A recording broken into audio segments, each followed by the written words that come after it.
Today we're heading to a place that looks like paradise on Earth, the incredible Indonesian Regency of Bulukumba. But we're not just going for the views. We're going to uncover a really cool story of civic innovation, a story about how a community is transforming itself from the inside out. So just try to picture this for a second. You've got these perfect white sand beaches, stunning cliffs. It's a top-tier tourist spot. And on top of all that natural beauty, it's home to the legendary Finisi shipbuilders. These aren't just boats.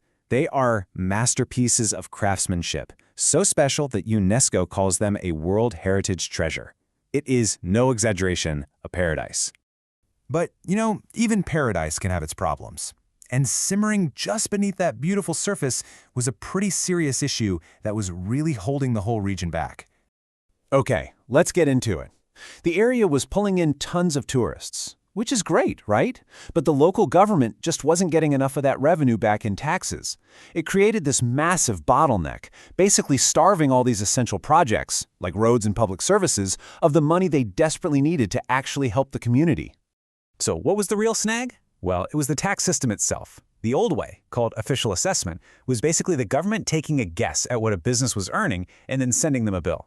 As you can imagine, it was super inaccurate. But, even more importantly, it was totally non-compliant with the new national law that said businesses had to use a self-assessment system where they transparently report their own income. The old way wasn't just broken, it was actually illegal. And get this wasn't some small technical problem. The head of the Regional Revenue Agency, Saka Suhardi Anas, laid it out bare. He said, and I quote, "No hotel taxpayers were reporting their income independently, not one." So yeah, something absolutely had to change. And that change, it didn't come from some outside consultant. It came in the form of a brilliant, homegrown digital solution designed to fix this whole mess from the ground up. It's time to talk about Mapato.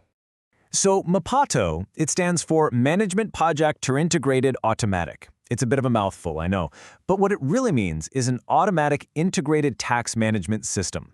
This isn't just another app, it was a total reimagining of the process, built to make tax collection modern, transparent, and just easy. And the real genius of Mapato is just how simple it is. If you're a hotel owner, this is your new life. You register online, you report your monthly income with a few clicks, you pay right then and there through a digital channel, and boom, you download your receipt. No more trips to the tax office, no more piles of paperwork. It's all done.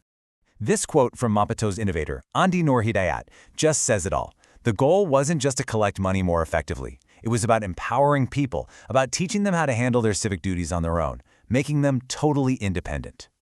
Now, you can't pull off something this ambitious in a silo. A huge reason Mapato worked is that it had this incredible wave of support from all corners of the community. We're talking both government agencies and private businesses. I mean, of course, the tourism department was on board. They got it immediately. A better tax system in tourist hotspots means more money to fund the very things that make those spots attractive in the first place. It's a win-win. And this is the crucial part. The private sector was right there with them. The Hotel and Restaurant Association didn't see Mapato as a burden. They saw it as a good thing. It helped them follow the law and set the stage for working with the government to bring in even more visitors. And to complete that circle of trust, the final piece of the puzzle fell into place. The local bank, Bank Sulselbar, stepped up to handle all the digital payments.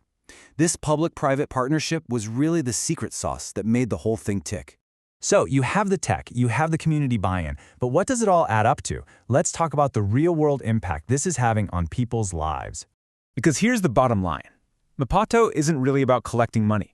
It's about taking that efficiency and that transparency and turning it directly into a better quality of life for every single person who calls Bulukumba home. And what does that actually look like? Well, it looks like better roads. It means better local services for families. It means having the funds for smart, sustainable tourism projects. And really importantly, it means that community projects can get funded in all the sub-districts so everyone feels the benefit. The whole project was driven by this simple but incredibly powerful slogan, Pajak Kita untuk Kita. It means our tax for us. And that just captures the spirit of this entire thing perfectly, right? It's this idea of shared ownership. The money the community pays in taxes is put right back to work for that very same community. When you step back, the story of Mapato is so much more than just tax reform. It's a powerful reminder of what could happen when local people come up with local solutions. And it really leaves you with a big question. If one smart, homegrown idea can start a revolution in a paradise like Bulukumba, how many other communities out there are just one great idea away from their own transformation?